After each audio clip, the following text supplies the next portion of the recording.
प्रणाम सभी को। आइए आज गीता के अध्याय 14 और श्लोक 14 से शुरू करते हैं।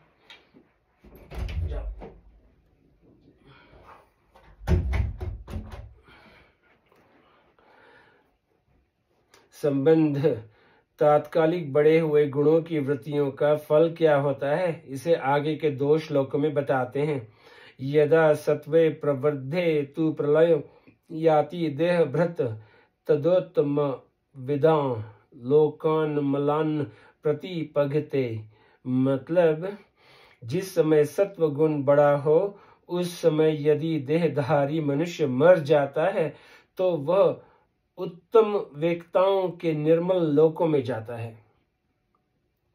व्याख्या। यदा सत्वे प्रवृद्धे से लेके प्रतिपघते तक, जिस काल में जिस किसी भी देहधारी मनुष्य में, चाहे वह सत्व गुणी, रजोगुणी अथवा तमोगुणी ही क्यों न हो, जिस किसी कारण से सत्व गुण तात्कालिक बढ़ जाता है, अर्थात सत्व गुण के कार्य स्वच्छता, निर्मलता आदि वृत्तियां तात्कालिक बढ़ जाती हैं, उस समय अगर उस मनुष्य के प्राण छूट जाते हैं तो वह उत्तम मतलब शुभ कर्म करने वालों के निर्मल लोकों में चला जाता है।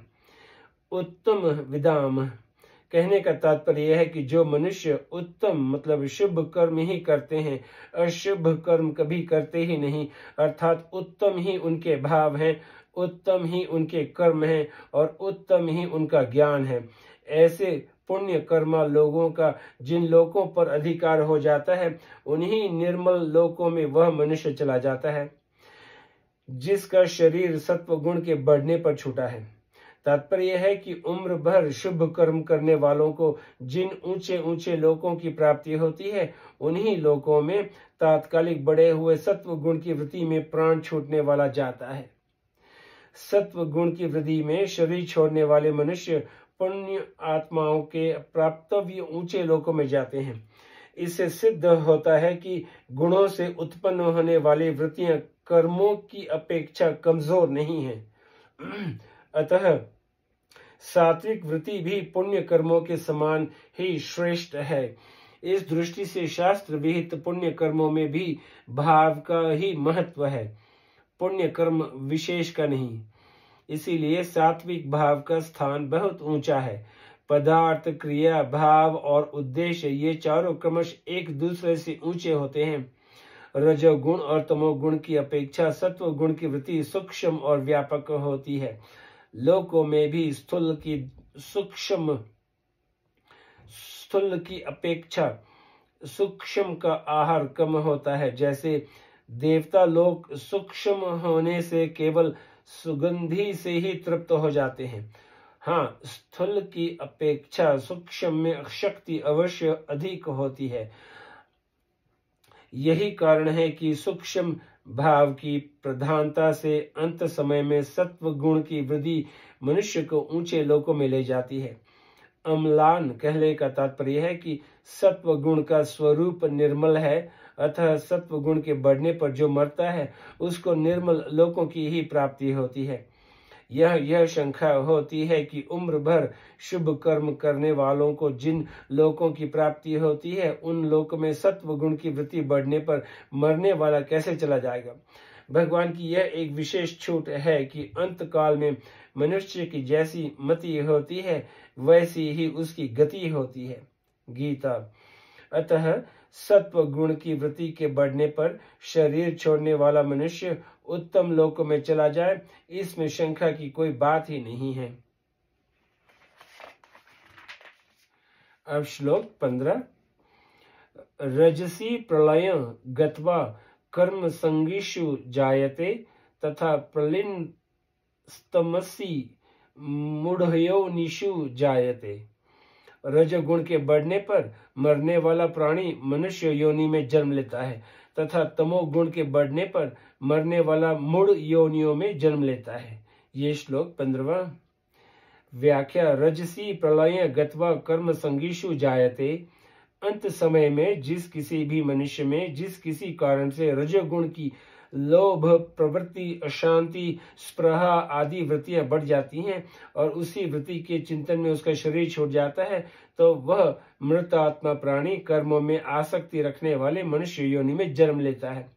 जिसने उम्र भर अच्छे काम आचरण किए हैं, जिसके अच्छे भाव रहे हैं, वह यदि अंत काल में रजोगुण के बढ़ने पर मर जाता है तो मरने के बाद मनुष्य योनि में जन्म लेने पर भी उसके आचरण भाव अच्छे ही रहेंगे।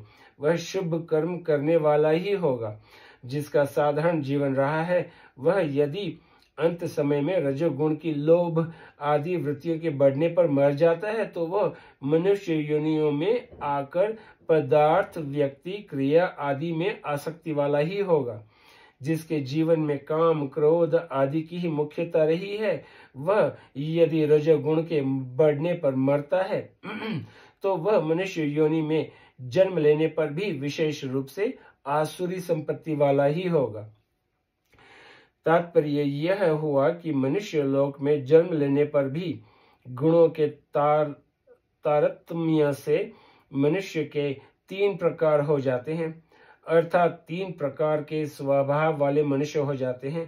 परंतु इसमें एक विशेष ध्यान देने की बात है कि रजोगुण की वृद्धि बढ़ने पर मरकर मनुष्य बनने वाले प्राणी कैसे ही आचरण वाले क्यों न हो, उन सब में भगवत प्रदत्त विवेक रहता है। अतः प्रत्येक मनुष्य इस विवेक को महत्व देकर सत्संग, स्वाध्याय आदि से इस विवेक को स्वच्छ करके ऊंचा उठ सकते हैं, परमात्मा को प्राप्त कर सकते हैं। इस भगवत प्रदत्त विवेक के कारण सब के सब मनुष्य भगवत प्राप्ति के अधिकारी हो जाते हैं। तथा प्रालीन स्तमसी मुड़ योनिषु जायते। अंत काल में जिस किसी भी मनुष्य में जिस किसी कारण से तात्कालिक तमोगुण बढ़ जाता है, अर्थात तमोगुण की प्रमाद, मोह, अप्रकाश आदि वृत्तियां बढ़ जाती हैं और उन वृत्तियों का चिंतन करते हुए ही वह मरता है, तो वह मनुष्य, पशु, पक्षी, कीट, पतंग, वृक्ष, लता आदि मूढ़ योनियों में जन्म लेता है। इन मूढ़ योनियों में मूर्ता तो सब में रहती है, पर वह न्यूनाधिकारी रूप से रहती है।